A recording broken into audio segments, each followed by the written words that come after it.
Voilà,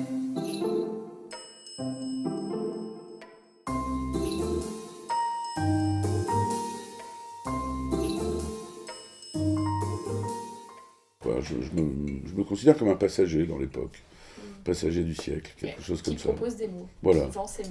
voilà, C'est en joli. quelque sorte. Elle a crié, en parapluie, tu sais. Prenez mes mots. Tiens bien à droite, une Chevrolet, question c'est fragile. Moi j'appelle ça textueur. Je me suis Texture. inventé un. Parce que parolier, auteur de chansons, tout ça, c'est un peu ronflant. Disons que moi, j'aime bien le rock, le rock'n'roll, etc., je me suis surnommé un textueur. Voilà. C'est un nouveau métier qui vient de sortir. En fait, ça me vient, je crois, d'une certaine paresse, parce que j'aurais voulu être musicien, en fait, à la base, ou même peut-être dessinateur ou peintre. Enfin bon, de toute façon, je me voyais pas faire un métier comme les autres. Et ça m'est venu naturellement. J'ai eu des amis qui ont commencé à faire des musiques et j'ai mis des textes sur leur mélodie. Et comme ça, en rigolant, et ils m'ont dit, mais c'est vachement bien, on va chanter ça. Donc ils sont mis à le chanter. Et effectivement, ils trouvaient qu'il y avait quelque chose et j'ai profité de ça. J'ai senti que j'avais un petit don pour ça. Donc j'ai commencé à écrire des chansons et des scénarios. Bah, j'ai fait des chansons avec Bachung, Delpech, Fugain, Lenormand, des gens comme ça. Bon, maintenant c'est un peu une génération un petit peu passée.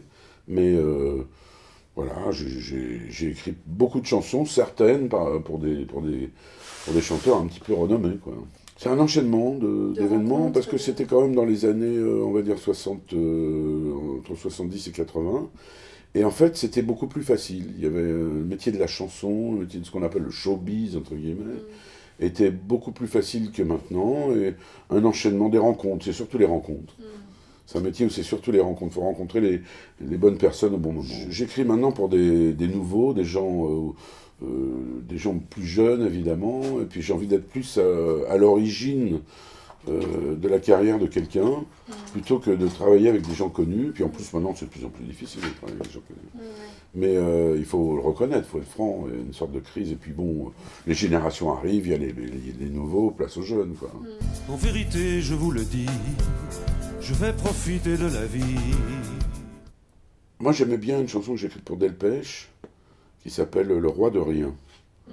C'est une chanson que je lui ai écrite à une époque où il était... bon, c'était toujours une vedette, mais on va dire, il n'avait pas eu de tube depuis longtemps, de grand succès.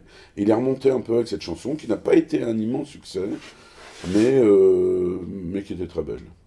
Le Roi de Rien. Je l'ai rencontré, et puis... en fait, il sortait d'une période de grand trouble. Il avait été... Ça il avait parlait eu de le lui, alors. blues. Pardon? Oui, ça parlait de lui. D'accord. Ça parlait d'un homme qui renaît à la vie et qui, en fait, s'aperçoit qu'il est le roi de rien. C'est-à-dire qu'il peut posséder beaucoup de choses matérielles, mais en fait, il ne possède pas grand-chose. Son royaume, c'est plutôt les idées, c'est plutôt la nature, c'est plutôt ces choses-là, quoi. Donc ça parlait... Voilà, c'était non matérialiste. Une chanson spirituelle. Parce que moi, j'adore ça, la spiritualité, justement. C'est le moteur de ma vie. Pourquoi? Qu'est-ce que ça t'apporte? Comment tu insuffles ça dans ton travail? Ben, moi, je suis toujours à la recherche du côté magique des choses. J'aime bien le côté invisible des choses. C'est-à-dire qu'il y a la vie telle qu'on la connaît, voilà, la vie en société, etc., sortir, les amours, les amis, etc., etc. Et puis, il y a une dimension, je trouve, sur laquelle je m'interroge depuis toujours. Alors, on peut dire que c'est la recherche du divin, ou la recherche de l'immortalité, etc., mais j'ai toujours été attiré par ça. Je ne suis pas un matériel. J'ai beaucoup de mal à m'accrocher au matérialisme. Tu es un grand rêveur. Voilà. Je ne suis pas très pragmatique, je ne suis pas très fonctionnel, je suis un peu comme l'albatros sur, sur Terre. Voilà. D'accord. Donc, Je ne sais pas s'il y a des artistes qui arrivent vraiment à maîtriser absolument leur inspiration. Je regardais un interview de Bob Dylan, qui est un maître de la chanson, qui est un monument absolu, et l'intervieweur lui disait, alors cette chanson, vous l'avez écrite en 10 minutes, etc. Et Bob Dylan disait, oui, mais je ne sais pas d'où elle est venue. quand je regarde les chansons que j'ai écrites, surtout à la grande époque de Bob Dylan, j'ai l'impression que c'est un autre qui les a faites. L'idée, ça vient comme ça arrive. Voilà.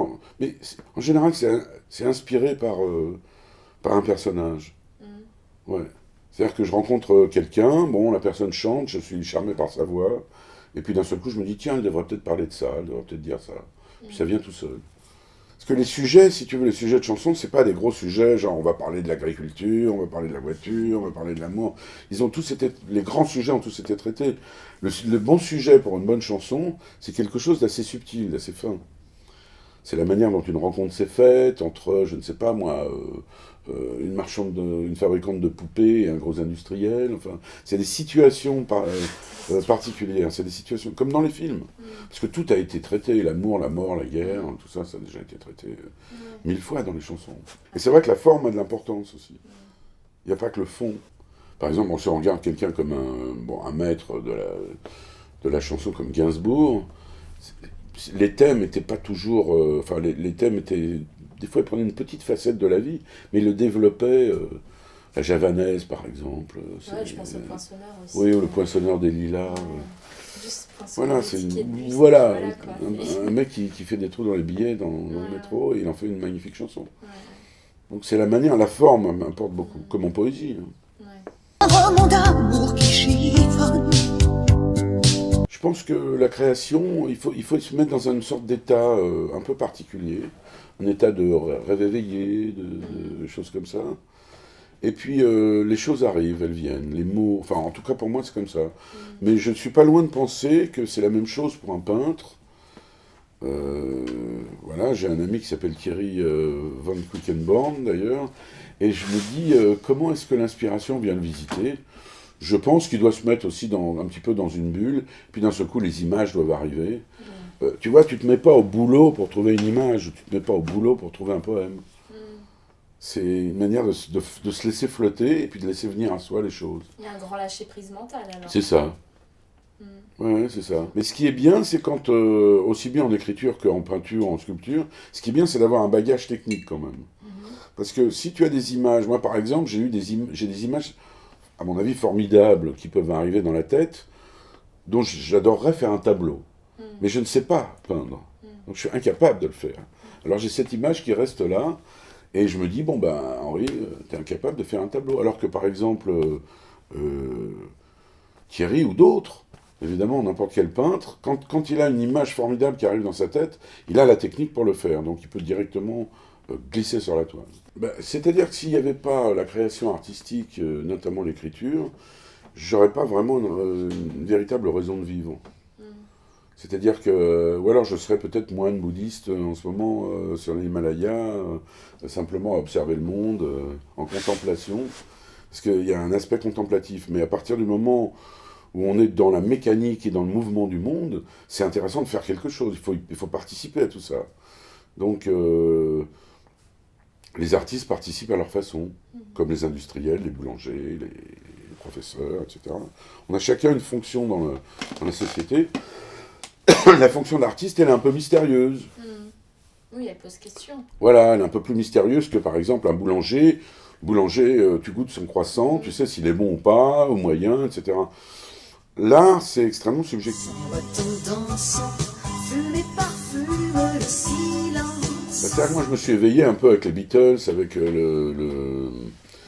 la naissance de la pop music, etc. Et ça a été une immense passion pour moi. Et d'un seul coup, le monde est passé de noir et blanc en couleur.